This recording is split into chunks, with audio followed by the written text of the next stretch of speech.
Tim Scott, you have undoubtedly seen Senator Scott on television over the years. It's really an incredible story. Right now, he is the United States Senator from South Carolina. Before that, he was a congressman. He was appointed by then Governor Nikki Haley to the U.S. Senate, reelected in 2016. He is up for reelection in 2022. But he has really taken a national approach, and he's been all over the country supporting Republican candidates, but also supporting Republican causes. And he's scheduled to be in Wisconsin tomorrow. And we're now joined by the United States Senator from South Carolina, Tim Scott. Senator, good afternoon. Well, thank you so much for having me on your show. I am excited to be in Wisconsin tomorrow. Right. It's Fall Fest, which is at the Racine County Fairgrounds starting at noon, and you're going to be there with Senator Ron Johnson and Congressman Stile and Tim Michels, who's the Republican candidate for governor, and I know there's going to be a lot of people there, and we're excited to have you. Well, thank you so much. I always look forward to coming back to Wisconsin. I've been there 3 or 4 times, and I always enjoy my time there. It is an exciting time in our country's history, and no better place to win back the majority in the Senate and to see this country get closer to being red to the roots, so to speak, than Wisconsin. So I'm excited about Ron's campaign and certainly look forward to being helpful to Mr. Stiles as well. Senator, let's talk a little bit about some of the issues that you see as you're traveling the country. And obviously, and I can't help but bring this up, I mean, the stock market in the tank again today because of, again, the out-of-control sort of inflation numbers.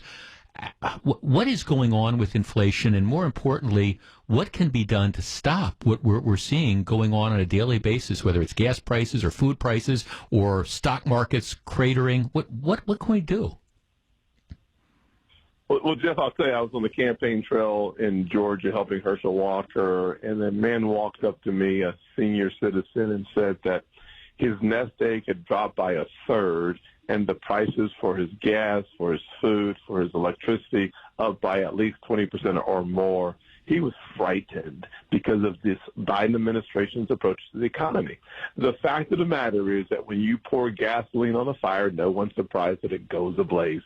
The same is true in the economy. When you continue to spend money from Washington, you artificially increase the price of everything. That causes inflation. The way that you slow it or stop it is by winning in November and turning off the spigot as it relates to the flow of cash into our economy. That will bring it down. The reason why we've had 17 consecutive months of higher inflation than wage growth is because the Biden administration continues to spend around $4 trillion additional dollars than our normal budget. That has led to the last 6 months of inflation over 8%. We solved this problem by winning the election. We stop spending money, and we start focusing on a pro-growth economic outlook for this nation. But Senator Scott, the president said that inflation was only going to be transitory. I asked that question of Secretary Yellen and Chairman Powell, as well as to the Biden administration. Please tell me the definition of transitory. About 21 months later, they found the dictionary and gave me the definition, and they said, this is no longer it. Yeah. Every single common sense American knew that this was not transitory. We knew that this was becoming a permanent fixture.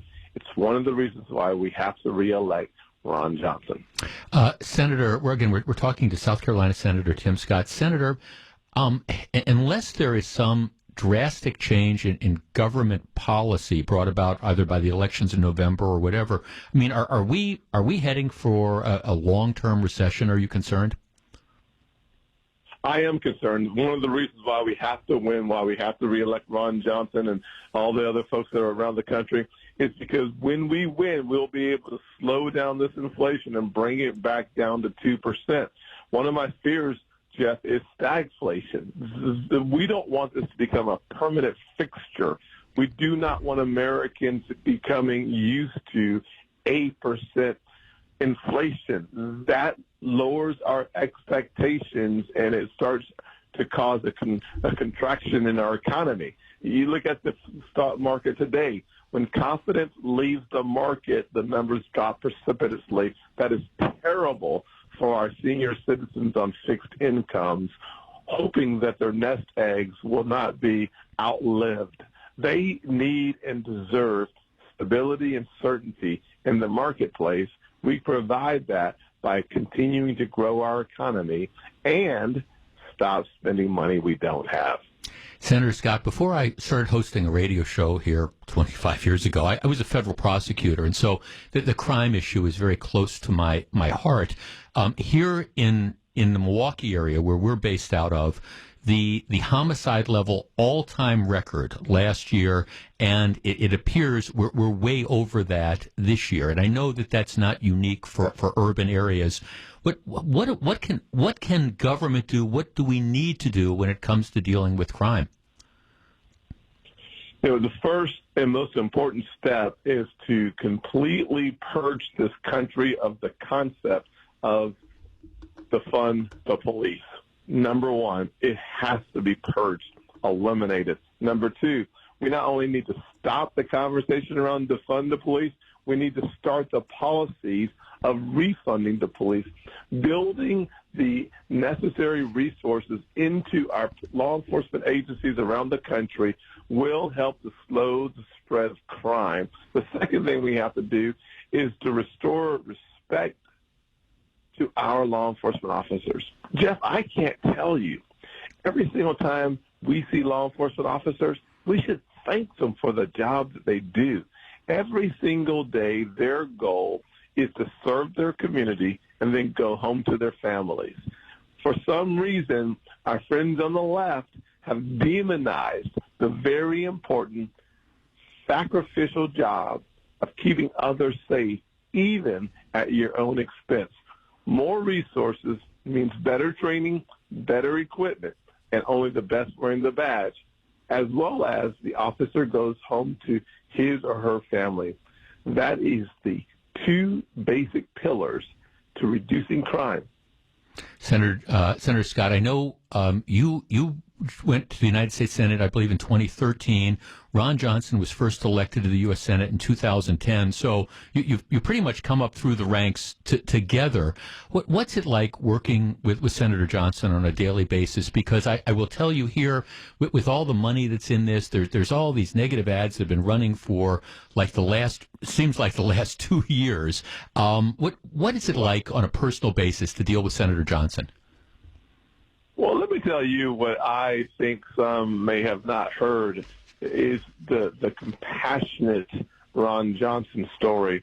I remember I was probably in the Senate for just less than 2 years.